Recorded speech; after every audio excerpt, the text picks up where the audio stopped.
Amin. Dalam nama Bapa dan Putera dan Roh Kudus.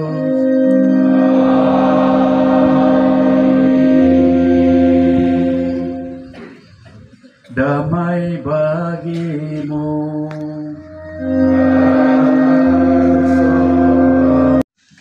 Allah Bapa yang Maha Kuasa, dalam diri Putramu, Engkau selalu menyertai kami dan membebaskan kami dari setiap bahaya yang mengancam. Semoga sabda dan kehadirannya membebaskan kami dari keraguan-raguan. Baik Engkau selalu menguatkan iman kami, sebab Dialah Tuhan dan pengantara kami yang bersama dengan Dikau dalam persatuan Roh Kudus, hidup dan berkuasa Allah sepanjang segala masa. Amin. Bacaan dari kitab Ayub. Dari dalam badai Tuhan menjawab Ayub. Katanya, siapa yang telah membendung laut dengan pintu, ketika laut itu membual keluar dari dalam rahim samudra? Ketika aku membuat awan menjadi pakaiannya dan kedalaman menjadi kain tutupnya, ketika aku menetapkan batasnya dan memasang palang serta pintu, ketika aku berfirman, sampai di sini engkau boleh datang dan jangan lewat, disinilah gelombang-gelombangmu yang congkak akan dihentikan. Demikianlah sabda Tuhan. Syukur kepada Allah.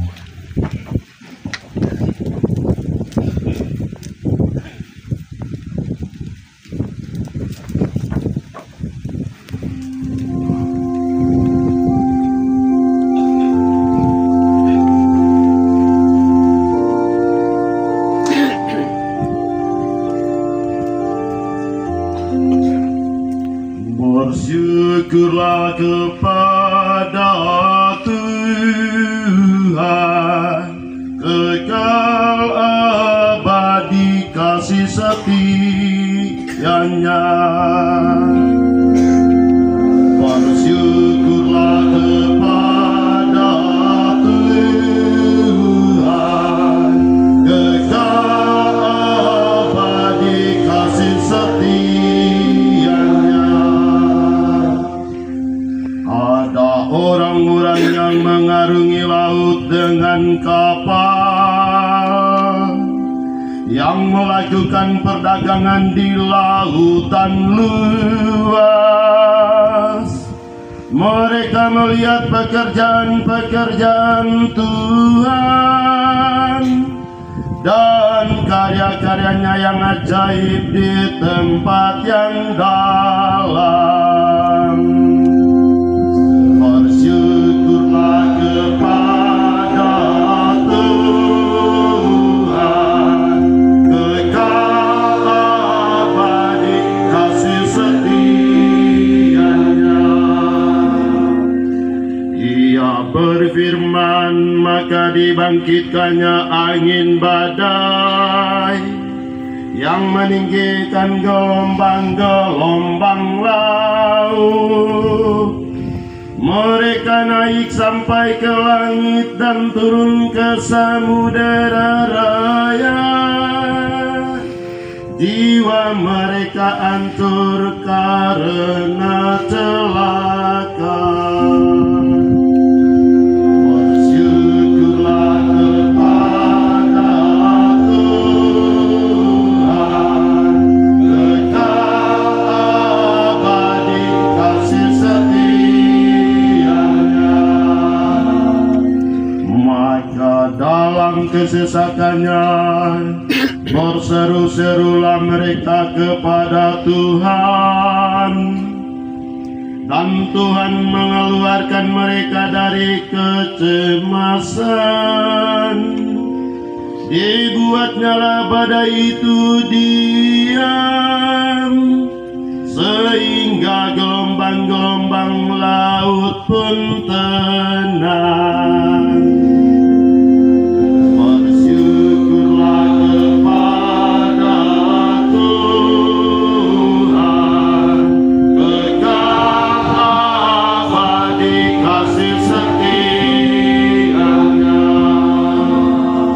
Mereka bersukacita sebab semuanya reda, dan Tuhan menuntun mereka ke pelabuhan kesukaan mereka.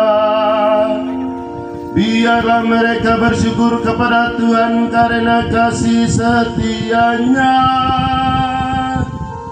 karena karya-karyanya yang ajaib terhadap anak-anak manusia. Bersyukurlah kepada Tuhan, kekal abadi kasih setia. Alleluia, alleluia, alleluia. Alleluia, alleluia, alleluia. Seorang nabi besar telah muncul di tengah-tengah kita, dan Allah telah melawat umatnya. Alleluia, alleluia, alleluia.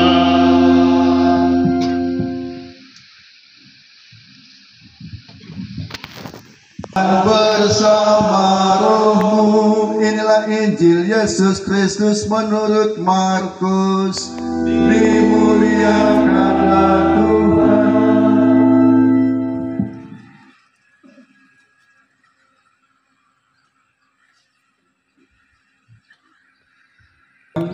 Yesus berkata kepada murid-muridnya, marilah kita bertolak ke seberang.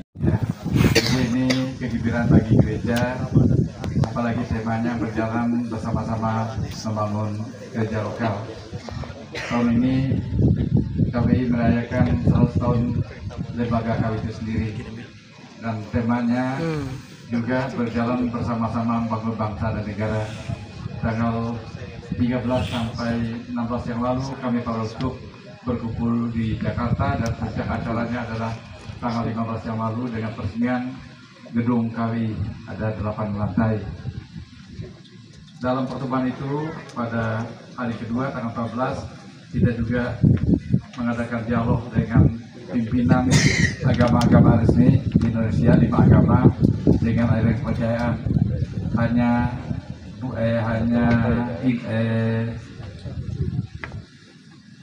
NU yang tidak hadir karena Gus Yahya itu berluar negeri yang dihadiri oleh sekretarisnya. Sangat bagus dialog seperti itu, dan memang kerinduan hampir semua orang bahwa kita berjalan bersama-sama, bukan lagi hanya dengan yang Katolik tapi juga yang bukan Katolik. Untuk itulah saya tanggal 14 Juni yang lalu menyerahkan 3 ekor kambing beratnya 100 kilo ke Masjid Agung Al-Falah di Pontianak, dan kardinal untuk tahun ini banyak kilo. Tapi ini 20 juta harganya, belum sempat cari sponsor, tapi tahun depan sih ada sponsor, menyerahkan saja. Dan saya masukkan dalam IG saya, sampai kemarin sudah hampir 40.000 orang yang melihat. Artinya semua orang juga senang dengan simbol-simbol kebersamaan dengan orang lain lagi. Dan saya sangka ini perlu kita kedepankan. Kita tidak bisa berjalan bersama-sama. Tahun ini Prabu Pontianak mengadakan banyak momen. Tingkat nasional nanti kita akan menjadi tuan rumah pertemuan ME tingkat nasional yang saya buka pada tanggal 21 November.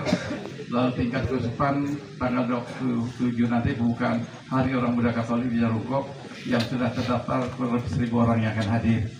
Dan juga pada tanggal 26 jam 4 sore saya bisa 100 tahun PKRI.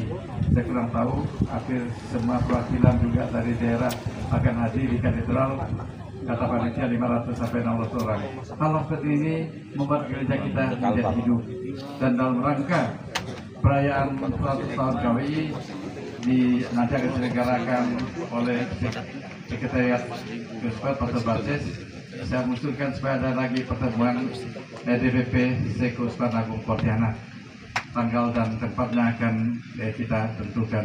Tentu sekali lagi ini sangat menggembirakan, dan inilah gereja yang hidup. Dan kalau kita hidup tentu menghadapi masalah. Kalau kita sakit berbaring di rumah sakit, tidak ada masalah, hanya baring saja. Tapi kalau hidup berjalan sana sini pasti ada masalah, betul Bapak Ibu? Maka hidup itu selalu penuh dengan tantangan, tapi nggak usah takut, Tuhan bersama kita. Amin. Yang kedua, pada tanggal 1 September nanti saya akan meresmikan Senakin menjadi kuasi paroki. Pada tanggal 16 September saya akan meresmikan Kuala BH menjadi kuasi paroki. Dan pada tanggal 21 Juli meresmikan Meranti jadi paroki. Meranti luar biasa. Gereja mereka bangun, pastoran mereka bangun, aula mereka bangun, dan sudah siap suster juga akan berkarya di sana. Suster Bunda Hati Kudus. Karena menurut peraturan MSC, kalau ada asrama putri tidak boleh dikelola oleh pastor. Dan MSC sudah dilakukan. Ini juga menggembirakan. Walaupun jalan ke sana masih marit-marit, kita jangan kalah oleh jalan yang jelek-jelek itu. Mudah-mudahan pemerintah punya hati supaya diperbaiki sedikit. Lalu yang berikutnya sehubungan dengan pegang paroki, saya tekankan lagi itu berjalan bersama-sama. Kuala BH, saya minta pastor paroki katedral untuk menjadi bapak asuhnya. Jadi mau buat kamar makan, merenovasi pastoran sementara, bahkan tenaga sekretariat sebelum Pastor Alex kamu sudah mampu untuk menjadi bapak asuh dari paroki itu. Jadi jangan lagi hanya keuskupan. Seperti dalam keluarga, ada kakak yang mampu membantu adik yang kurang mampu. Itulah semangat berjalan bersama-sama. Sedangkan Senakin, saya cukup bangga karena pastoran yang mereka bangun juga dari umat semuanya. Dan itu, kalau orang minta belajar paroki, aku tanya dulu, mampu tak mandiri? Saya ini merasa malu. Kakek nenek kita dulu dibantu oleh orang negeri. sekarang masih mau bantuan luar negeri, nggak ada duit sekarang bulan tadi sekarang. Ya kan? Kita harus berani. Ya. Aku lihat berapa ini, lebih 30 mobil ini, ya kan? Masa kita nggak mampu menyerahkan 10.000 setahun? Ya. Nah, ini masalah harga diri Bapak Ibu. Nah, saya bisa dari apa peranan Kesupan? Kalau saya tantang, kamu cari tanah 20 hektar, Kesupan yang bayar. Tanam sawit, bibitnya dari Kesupan. Tahun pertama 70% hasil untuk Kesupan, tahun kedua 50%, tahun ketiga 25%, tahun keempat seluruh hasilnya untuk Rocky. Betul kan? Kan ini sangat logis. Saya ingin jadi bapak yang baik. Nah, sebetulnya kalau semangat seperti ini ditanamkan di Rocky bisa. Senakin juga saya tantang, ya kan? Daripada minta uang dari Kesupan, lebih baik aku beli pancing, kan? Nah, itu masalahnya. Jadi kalau ada sekarang sudah nego, cuma belum sempat mana pasar. Ya, belum, tapi saya sangka itu wajar sekali, mumpung tanah masih agak murah. Lucu rasanya tanah Kalimantan begitu besar, lalu gereja tidak mengolah tanah itu. Betul Bapak Ibu? Ini kan kerjasama namanya. Aku beli mungkin 500 juta, nah, nanti aku beli bibitnya, ngerjanya, lalu pelan-pelan duit kembali lagi. Terus kembali lagi, itu pakai untuk bantu orang lain, gitu loh. Jadi bukan seperti egois, bukan. Jadi ibaratnya kamu kasih kambing kan, udah beranak kambingnya, induknya pindahkan ke tempat lain. Kan itu zaman dulu, dan semangat itu masih bisa kita laksanakan. Asal ada kemauan dan berjalan bersama-sama. Mudah-mudahan. Nah,